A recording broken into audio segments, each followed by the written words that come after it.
sa dyan choking para kumain ng halo-halo. May special tea. So guys, ito yung halo-halo na kinakain ko. Masarap siya. Okay. Hello, good afternoon mga Maikators. Welcome back to my YouTube channel. Ngayon mga Maikators, nandito ako ngayon sa Araneta Coliseum sa Cubao, Quezon City.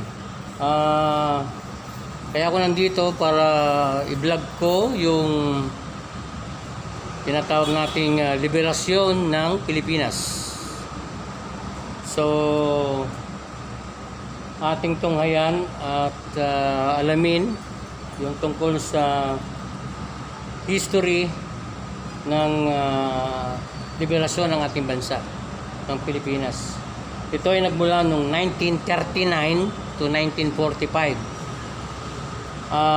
Kailangan nating sariwain o i-flashback o balik tanaw yung mga nagawa ng ating mga ninu-ninuno noong 1939 to 1945. Okay, so mga Maikators, hindi ko na pahabaan itong aking sasabihin at baka lalong humaba at hindi na rin ako magpapatumpik-tumpik, baka maging toothpick ako. Ay, sorry, mali pala. Joke lang yun mga Maikators. So hindi na ako ligoy-ligoy pa at libigay ko na yung oras sa inyo. Panoorin nyo to at pag-enjoy kayo sa panonood at muni-muniin, pagmulay-mulayin itong mapapanood ninyo. Okay, hanggang dito na lang mga Maikators. Thank you very much and have fun. Enjoy watching.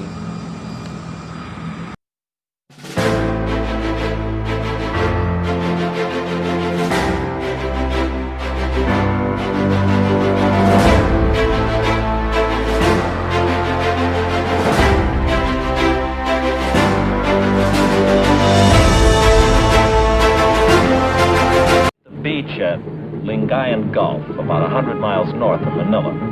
We thought we'd be moving right into the teeth of Jap resistance, but we were wrong. That was to come later.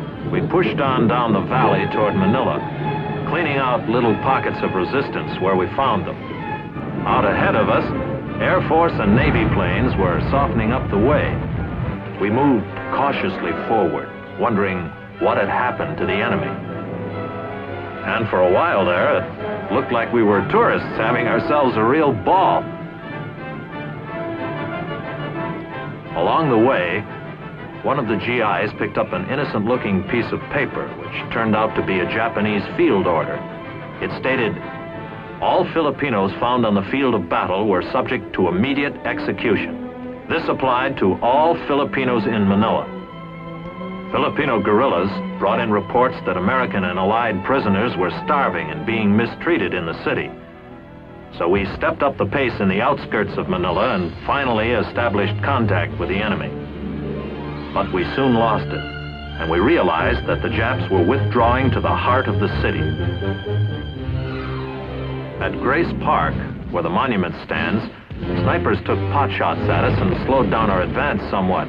And the only satisfaction I recall here was that my outfit was the first to enter Manila proper. A fierce battle suddenly developed in, of all places, Rizal Stadium, Manila's baseball park. The enemy had dug himself in under the stands and we slugged it out with him with no cover. Rizal Stadium, a baseball park. No game today. Then we raced into the University of Santo Tomas and liberated, along with you, hundreds of American and Allied internees. It had been 3 years since this pathetic group of prisoners had seen a free American or a square meal. Everyone in Santo Tomas was fortunate that there had been U.S. Army and Navy nurses who had been captured on Corregidor to care for you during those dark years. After we arrived, wires were sent home by the internees, and many replies came back in a few hours, affecting some noticeably. But for everyone, the liberation was a big celebration party. Kids who'd had no toys for 3 years now had giant-sized ones. And all of us were discussing how wonderful it was that the nightmare was over, at last. But the nightmare wasn't all over. The enemy started shelling us at Santo Tomas. We saw internees who'd survived the 3 years as prisoners killed by the incoming fire. I'll never forget how the shelling of this non-military target continued for several days while we evacuated the seriously ill and injured. Manila, the more fanatical the Jap resistance became. They couldn't escape, and they wouldn't surrender, so they fought till they died, most of them anyway. Our casualties were heavy.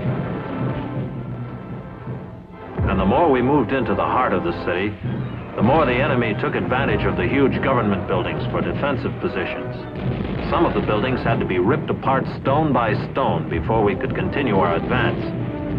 The enemy defensive plan soon became apparent. He was fighting delaying actions to allow his troops to cross the Pasig River, which cuts Manila east and west right through the middle. We pressed forward as fast as we could through fantastic tangles of broken buildings. After each Jap unit crossed the Pasig River, a bridge was destroyed, leaving one less for us when we reached the river. Our troops found out the hard way just about all there is to know about street-to-street, building-to-building combat. And the more we learned, the faster we moved, denying the enemy the advantage of a leisurely withdrawal. Those Japs who couldn't pull back dug in and fought till they died. Many Filipinos braved frontline fire, handing out cigars or candy to show their gratitude to us. The enemy had orders from the Imperial High Command: hold Manila or burn it. The torch was put to those parts of Manila the Japs could no longer hold. Barrels and drums of gasoline and motor oil were detonated by the Japs inside buildings from one end of Manila to the other. And through all of the inferno, the GIs kept up the initiative, carrying the attack forward toward the Pasig River. The fire gained momentum, burning city blocks at a time, consuming everything in its path that would burn, and it seemed to reach its peak of destruction at night. The Battle of Manila had reached a decisive phase. We were north of the Pasig River, and the Japs were south and moving into the famed old walled city called Intramuros. We kept the enemy pinned down with our fire while we brought up troops to prepare for a boat crossing of the Pasig. Several times we saw General MacArthur supervising the direction of battle. At one moment he gazed out across Manila Harbor at an island of rock called Corregidor. No doubt he recalled how the Japanese had attacked the Philippines in December 1941. And then in May 1942, the enemy swarmed over Corregidor. No doubt, too, the general had many times pondered the fate of his troops who were outnumbered, out of ammunition, food, and medical supplies, and thus compelled to surrender. The tide of hope had reached its lowest ebb for Americans when General Jonathan Wainwright sat at the surrender table, and the American flag was lowered on Corregidor. There was one thing General MacArthur wanted more information about: the condition of the prisoners taken on Corregidor and elsewhere in the Philippines. The word had gotten around about the death march, the forced march of the American prisoners by the Japanese, which caused many to die. These were the troops the general had in mind when he returned to the Philippines. The general had all of those depressing memories of 1942 to consider while he directed the battle in Manila 3 years later, during February 1945. An isolated pocket of Jap resistance developed in Manila's city prison, called Bilibid. Filipinos brought in word that American prisoners, many captured on Corregidor, were being held in Bilibid. We stepped up the attack and raced toward the city prison. Inside Bilibid, we wiped out the Japs and found the GI prisoners starved, abused, old beyond their years, but possessing an undaunted spirit. They lined up for chow with a 3-year appetite. These were young fighting men on Corregidor. Now they were no longer young, but they were alive. While the battle raged on, preparations were made for an aerial invasion of Corregidor. For Manila could not be secure without Corregidor in our hands. A parachute jump would be coordinated with an amphibious landing on the island fortress. Air Force and Navy pounded the rock, while the troop carriers flew in the parachutists. And when the drop zone on Corregidor was lined up, there was nothing left to do but jump. Supplies were dropped right where they were needed. While the parachutists seized their objectives on top of the island, an amphibious task force hit the beaches, another airdrop of supplies. For at first, everything was delivered by parachute. Although Corregidor was lightly defended, every Jap there fought a fanatical battle. While the island fighting continued, the battle in Manila was going into the final phases. All of the enemy forces alive had withdrawn into the walled city south of the Pasig River. Now the Japs literally had their backs to the wall. They couldn't escape and wouldn't surrender. So we got set for the final round. The plan roughly was to concentrate our artillery, mortar, and small arms fire on the enemy while we crossed the Pasig. Wire communications were strung to assure the closest coordination of overhead fire. Finally, when everything was all set, the order was given to commence firing. We lined up assault boats and amphibious tracked vehicles and then made the first river crossing attempt. We had no way of knowing how successful our concentration of fire had been on the enemy in the walled city. But we found that they apparently were effective since the only incoming fire on us was small arms. Soon we were pouring across the river, getting established on the south side and moving toward the closest wall of the walled city. All of us knew by now that the toughest barrier of Manila was directly ahead, the 14-foot thick wall of Intramuros. And while we approached our objective, our artillery and tracked vehicles gave us direct fire support. Between the river and the walled city was an open park area. And as we moved over it, we realized that this was the first open spot we had crossed since the Battle of Manila had begun. The closer we got to the walled city, the more we saw of the effectiveness of our artillery and mortar fire in softening up the enemy positions. Filipinos willingly pointed out prepared defensive positions of the enemy. Finally, we reached the outside wall. It took a great deal of probing to find the proper place to make the assault.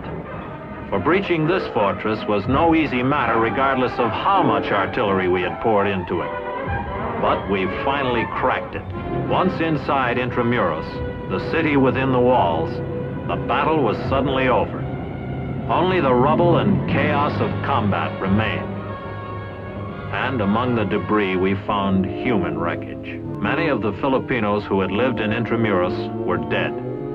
Those who somehow miraculously survived started a great mass exodus across the river to go anywhere. Anywhere away from the horrors of the walled city.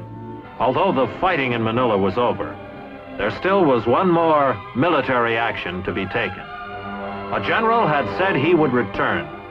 He had. Now, with a flag-raising ceremony on Corregidor, the Battle of Manila was officially over.